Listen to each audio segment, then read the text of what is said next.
Nina bendlula mithedla kwezindi ihlahlana zindaba ze1KZN TV nifundele uphilano kaCebekhulu sanibonani.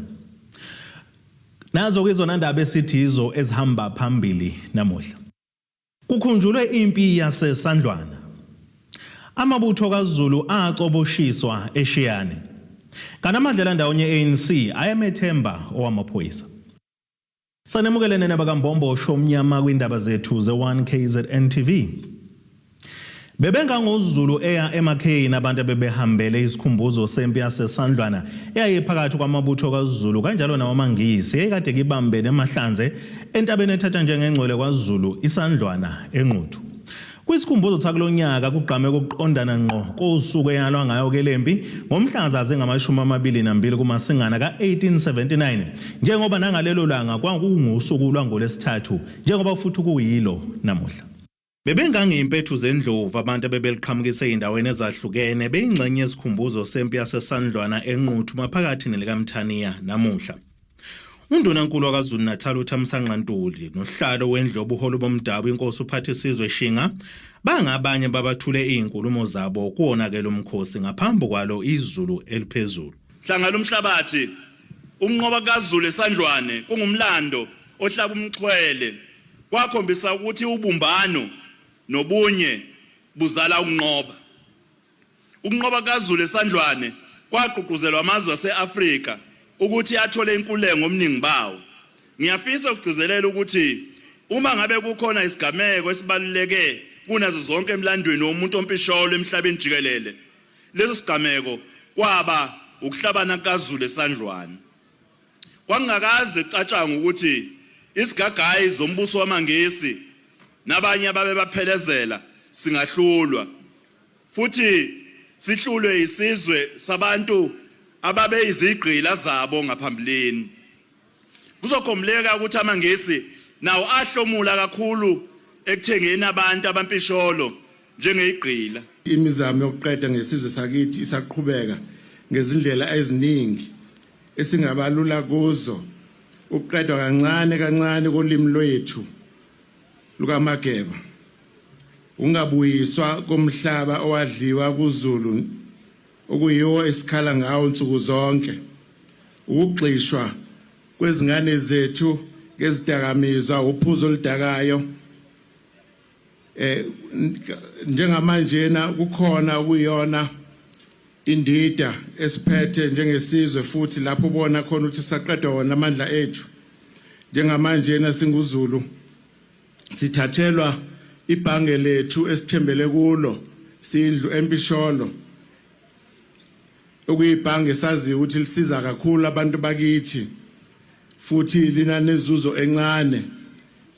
Siyothatha ke noma ngabe isiphi isinqumo singamakhosi nabantu bonke bakho bayede ekuthini silwele leli bhange ukuthi lingake lisuke lapha esifundazweni sakithi.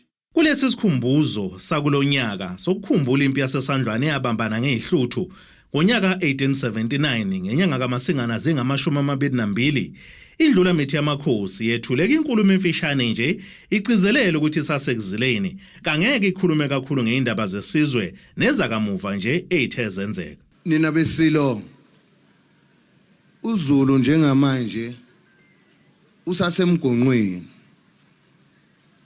emva kokuba sesishise lokho ekuthiwa uthi ukushiswa kuthi lapho uZulu kusuke sekushiswa inhlambelo nakho konke obakade kusetshenziswa emkhosini esisuka kuwo ila kushiswa khona esibayeni la khona futhi uma sekushiswa uthi kumele ukuba isizwe siphinde futhi sihlangane esigodlweni sasemashobeni ukuphothula lo msebenzi ngoba uyobe sekuhlola ukuhlambuluka nokuqala unyaka omusha.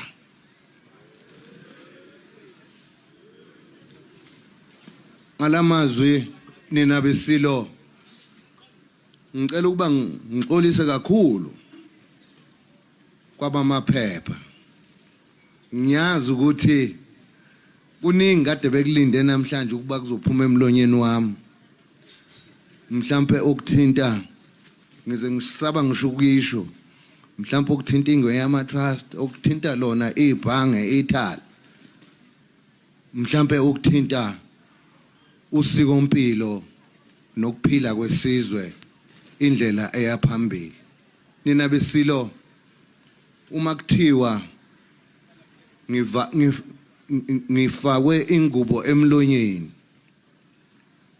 kusuke kushiwa khona lokho alikafiki usuku lokuba ingwenyama ikhulume eindaba zezwe njengamanje kulesi sikhathi ngisakhuluma nje ezomndeni Isilo sibese simema uZulu wonkana ukuba kuphelele esigodlweni emashobeni ophongolo uma ngabe sekushiswa uthi lomkhosi wokweshwama. ngibonge umnyango kaMama uNomagugu wako health ngibonge umnyango wakho kabisa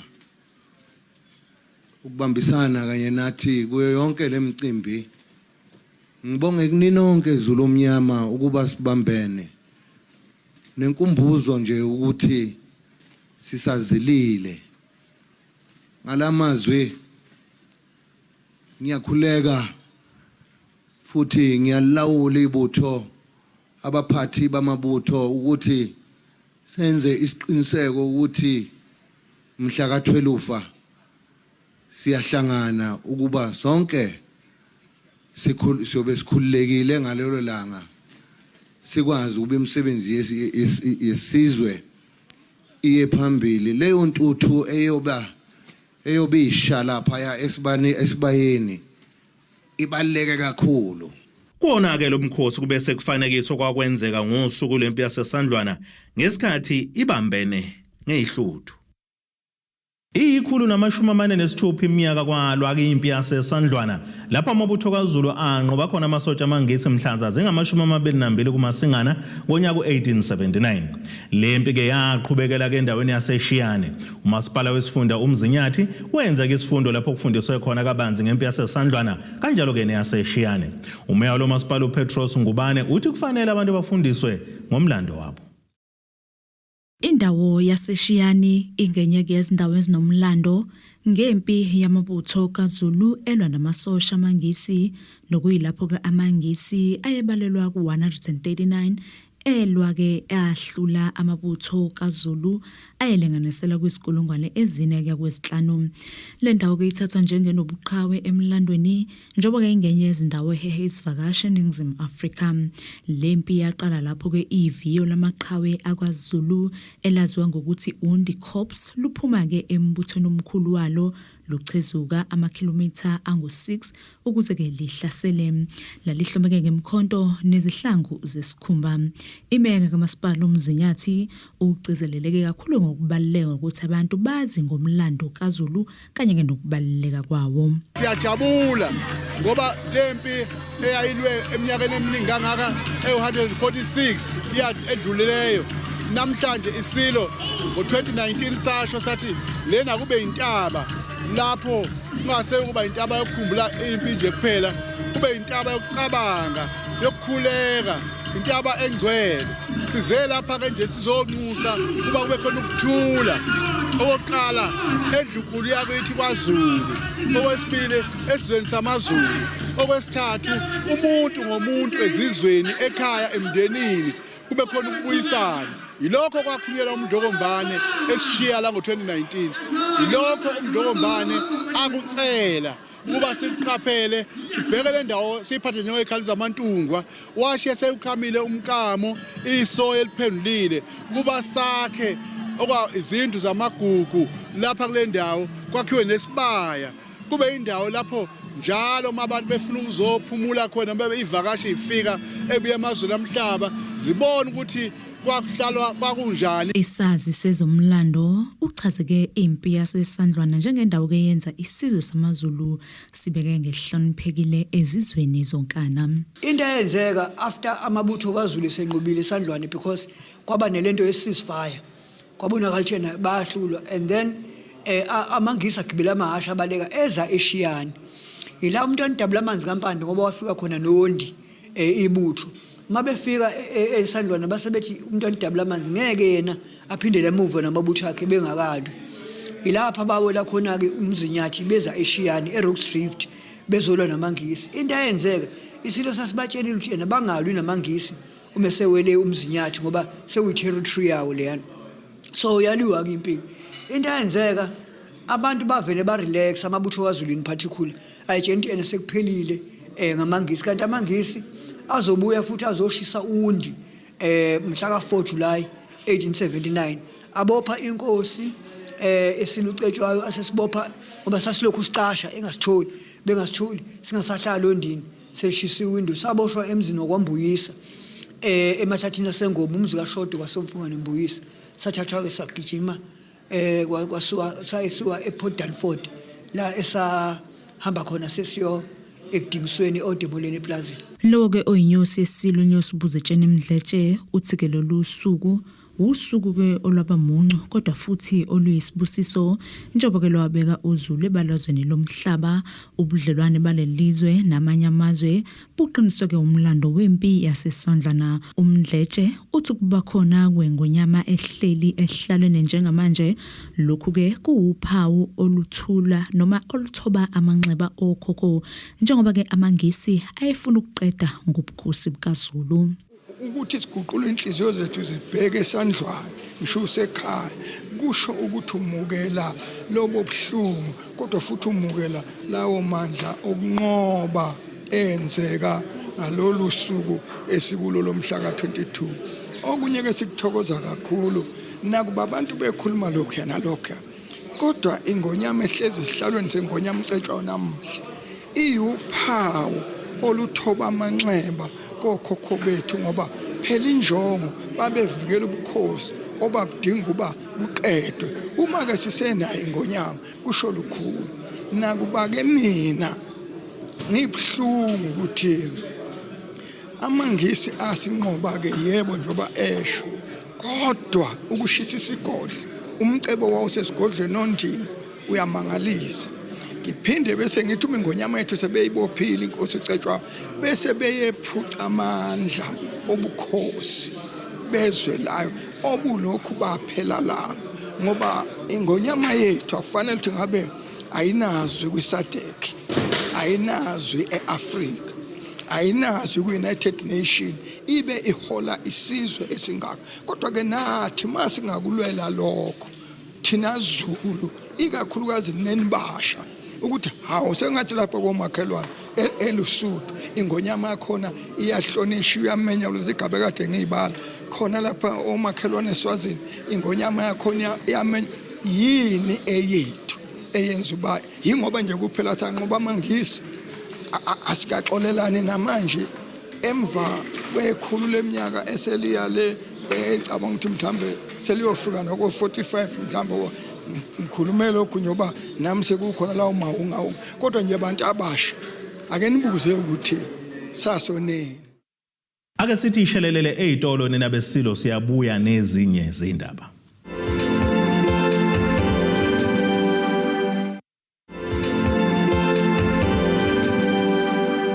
Nina bendloveni amandla sibonge siphinde sinamukele kwindaba zethu ze1KZN TV nazo kuyizo sithi ngezihamba phambili namuhla Kukhunjulwe impi yaseSandlwana Amabutho kaZulu acoboshiswa eShiyane Kanamadlela ndawonye ANC ayemethemba owamaphoyisa Iqembu likaKhongolose kanye neinhlangano ezingamadlela ndawonye nayo kwamakhomanisi eSACP COSATU kanye neSANCO bathi banethemba lokuthi ungqongqoshe wamaphoyisa kulelo senzo umchunu uneqhingelisha lo hlako luzophenya ngegameko zokubulala kosopolitiki njengoba anquma ukuhlakaza kithimbe leliqoko lokwenza lokhu laba ke basho kanjena kwisithangamina bezindaba ebesibanjelwe ngokuhlanganyela eThekwini kwaZulu Natal namuhla njengoba bethi bafuna kuphenywe ngisho insolo zokuthinteka kwamaphoyisa kulezi gameko Ukhongolose kwaZulu Natal uthi ke kawuzimisele ukuphawula ngesinqumo saleli qembu kuzwelonke sokuhlela kabusha ubuholi balesifundazwe kulandela ungenzi kahle okhethweni ngonyaka owedlule.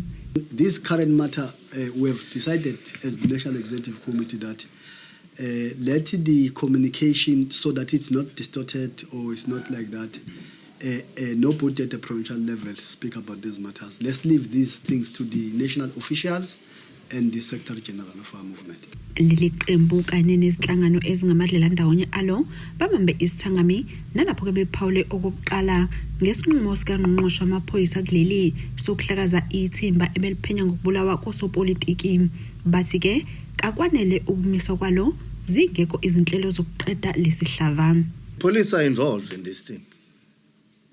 You see, the police are involved in this thing. If the police are involved in this thing, it is correct to disband them and come up with a clean unit that is going to continue to investigate. It is very important. I wonder, it should not have not only been disbanded. The minister should have appointed an investigating team on the broader killings, revisit Morane Commission report, which might have hinted on this thing, you see.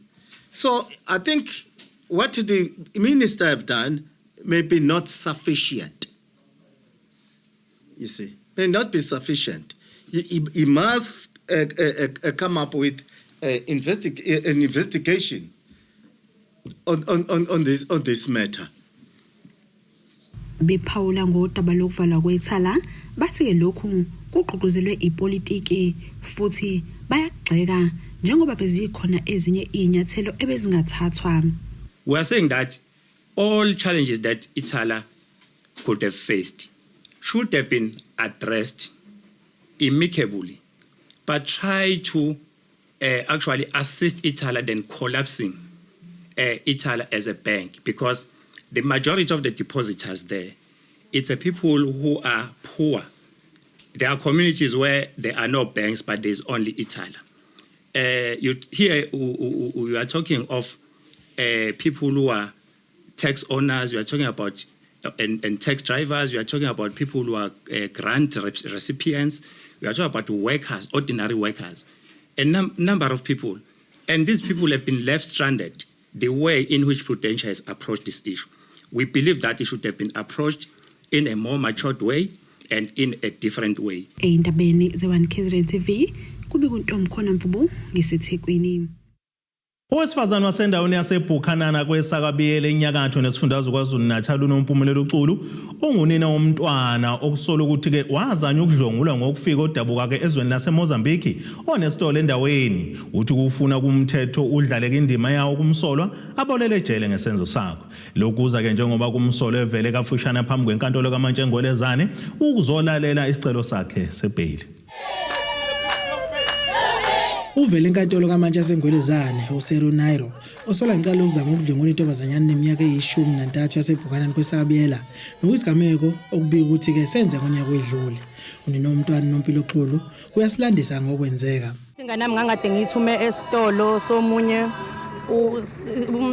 ishangani la ngasemakhaya so mangimthumile ingane ayibambe efuna ukuthi wathi enganeni ithi ingane mifike yathi yena mama uthi yena ucela ngimzwisa kusho ukuthi ingashi ingane kusho ukuthi ingane imikhomba ukunqaba ingane mina 13 years ayibamba ayifaka isandla ngaphakathi ukuthi ngapha emthinta nje ama private part so mayifike ekhaya kusafika useyasho ukuthi yena mama ube ngibamba uma lume ngisaphinde ngiye lapha ekhuluma nje ekhombisa ukuthi wethukile so isinqumo engasithatha since ingane nambe ngiyibona ihlungumezekile isisaba nje abantu besilisa ngabona ukuthi kahle kahle ingane nami ihlungumezekile so into ayidingeka okudingala khona ukuthi vele ngixhumana nabo umthetho ngazama ukwenza konke lokho ngoba nase esikoleni ingane basebebona ukuthi ihlungumezekile so kwangiphoqa ukuthi ngiyemaphoyiseni mangiyemaphoyiseni kwangiphoqa ukuthi ngivule icala ngalivula icala akusikhona okokuqala siza la sel attend icala kuhlehle siyesafika naseyinyangeni eyidlule ngonyaka odlule seza khona la wayife ecela isicelo sebhayili ngoba silana nje nomphakathi bazomela yona leyo nto leyo ngendaba yakhe lo mshangane lo ngoba kuyena wakhona lapha endaweni kodwa manje isenzo sakhe wasenza asikho sihle. Lo msolwa uphinda bhekana necala lokuba kuleli ngongamthetho ubevela kwesihlanu ke namuhla kule nkantolo. Unina womntwana unompilo Xulu uthi ufisa umthetho udlala indima yawo umsolwa abolele ejele ngesenzo sakhe. Silana ukuzophikisana nebhayili vele angifuni vele ukuthi vele aphume ngesenzo nje wasenza kumina ngoba kwanami ngihlukumezekile. Ngiyafisa noma ngabe ubani umuntu othi uma ebikelwa ingane imtshela ukuthi ihlukumezekile akusukumelele phezulu ngoba esikhathini samanje ingane kuyenzeka ithatha inqumo ingane igcina seziyibulala. Since eboshiwe-ke umntanami ngibonile umehluko ngoba ngithe noma sesikhuluma useyakwazi ukukhuluma nto eqaleni ubengakwazi ukukhuluma bethi umbuza ngalolu daba avela khale so ngangakwazi ngoba kwenzeke nje noma mhlawumbe ayimsabisile emkhiphela ispam kodwa manje sesiyakwazi ukukhuluma angichaze cha kwenzakalani khona lokho ukuthi wamthinta which is wrong ngoba phela babengavumeleni ingane encane le 12 years 13 years ingane encane. Amalungu enhlangano yabangasebenzi North Coast Workers Forum abebhekisha ngaphandle kwenkantolo ukuzokweseka umndeni womntwana.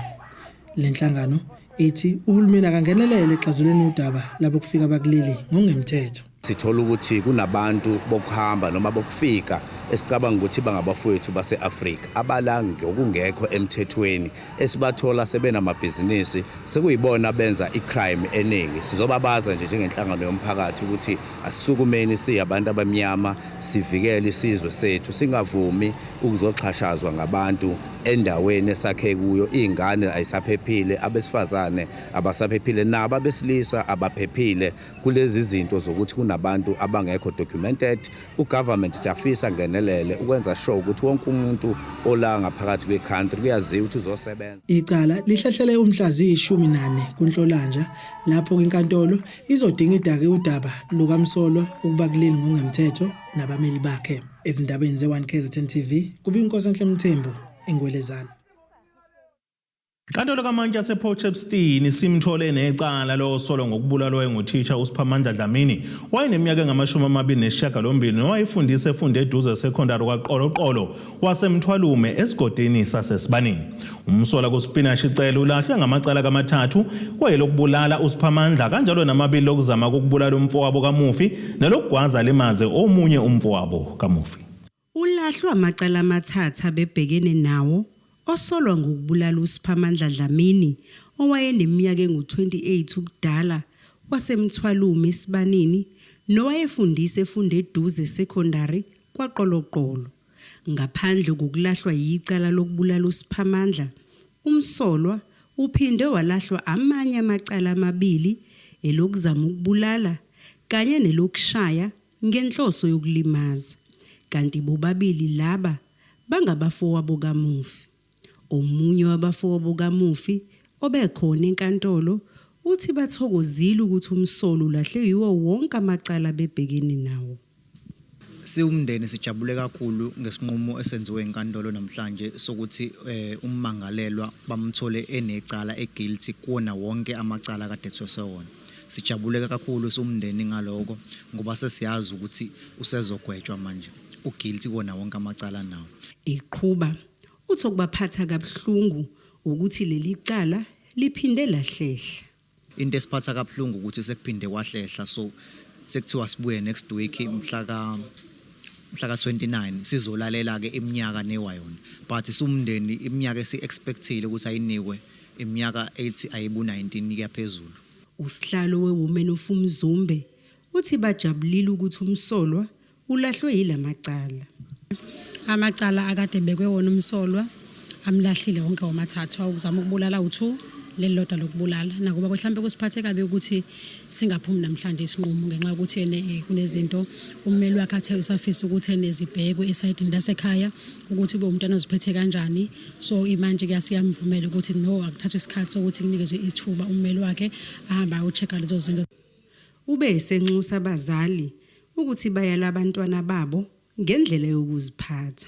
Women of Umzumbe kuma cases afana lawo siyanxenxa ukuthi abazali ake bahlale phansi nezingane bazifundise ukuthi ingane yakamakhelwane mfowenu ngoba kule case kubhlungu kakhulu ukuthi lo mntwana wenze lento kade befunda naye emncaneni babo and abantu futhi angekude ukuthi bakhelene so uyabuka ukuthi bekungekho ubuhlobo la mhlambe lento ithi ke manje asibuye thina bheke ukuthi njengabazali ukuthi izingane fase ifundise ukuthi bengabe sihlala ndawonye singomakhelwane kubalekile ukuthi sivikelane njengabantu bandawonye siphinde futhi sithandane njengengane zanda ndawonye lokhu kuyasiphatha kakhulu kuyasiphoxa futhi kakhulu ukuthi ingane izilahlekele ukuphila kwayo kodwa ibibulawa ingane kamakhelwane so iyabuya lento ithi thina njengabazali sinenselele ukuthi ingane asifundise ukuthi uma ngabe ukhula uhleli nomuntu kumele ukuthi umthathe kanjani. Umsolwa ube esenikwa inkantolo ithuba lokuthi ahlangane nosonhlala kahle nomndeni wakhe ngaphambi kokuba kuphume isigwebo. Icala libe selihlehlela umhlazi ngama-29 kwephezulu. Lo mbiko beniwethule lo Zamando Sicele wezindaba ze1 KZN TV ngisenkantolo ePotchefstroom. Ake siphinde siye etolweni wesilo sophinde sibuye nezinye zindaba.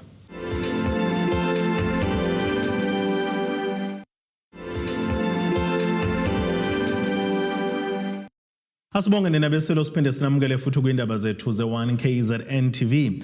Nazo ke izona ndaba esithi ngezihamba phambili namuhla. Kukhunjulwe impi yaseSandlwana. Amabutho kaZulu acoboshiswa eShiyane. Kana amadlela ndawonye ANC ayemethemba owamaphoyisa. Ake sibheke engosini yezomnotho.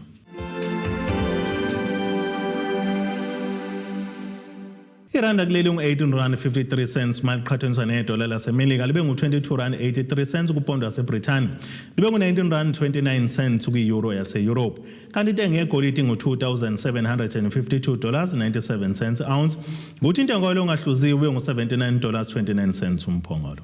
Ake sibheke engosini yezemidlalo. Kapteni weqembu leHollywood Bets Sharks uSiya Kolisi umile ke kutheni ukwehluleka kwamaqembu aseNingizimu Afrika ukwedlulela esigabeni somkhuluma jezi kumqhudelwano Universitech Champions Cup. Uyithuba lokuthi kathuthuke kulomqhudelwano. Amaqembu amathathu ebemele leli kulomqhudelwano ohlanganisa ke namaqembu aqhamuka kwemazweni ahlukene ase-Europe, iSharks, iDHL Stormers neVodacom Bulls, wonke kahlulekile ukufinyelela kwela 16. iSharks yehlulwe iqembu laseFrance ngo-66-12 emidlalweni wokugcina wamaqoqo ngesonto ntambama, kwathi iStormers yaguqisa ngelinye iqembu laseFrance Racing 92 ngo-31-22 ngomgqibelo, kanti iStormers iqedeke emsileni kupool 4 okuchaza ukuthi siyisalelwe i-United Rugby Championship kuphela ke kule season. iBulls ibhudluze iStade Francas ngo-48-7 emidlalweni wayo wokugcina wamaqoqo yaqeda ke endaweni yesihlanu kupool 3, kanti ke leli iqembu lasePitoli lijoyine iSharks kwela 16 ye-Challenge Cup. Ake sibheke nasisimo sezulu esingalindeleka.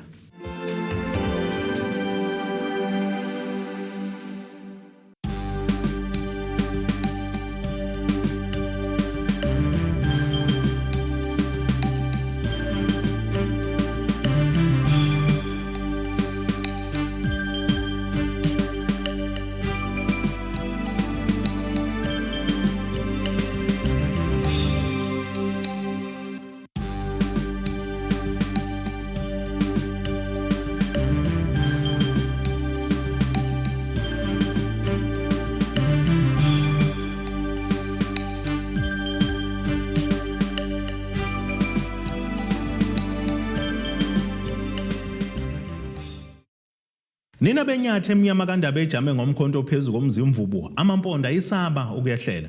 Okamzimba umntwana nethemba lonke nje le indaba sithi khumu. Abethuli bethu bezindaba baxhaswe iThuli's Bayview Bridal. Ungabashayela kulezi zinombolo ezivelile.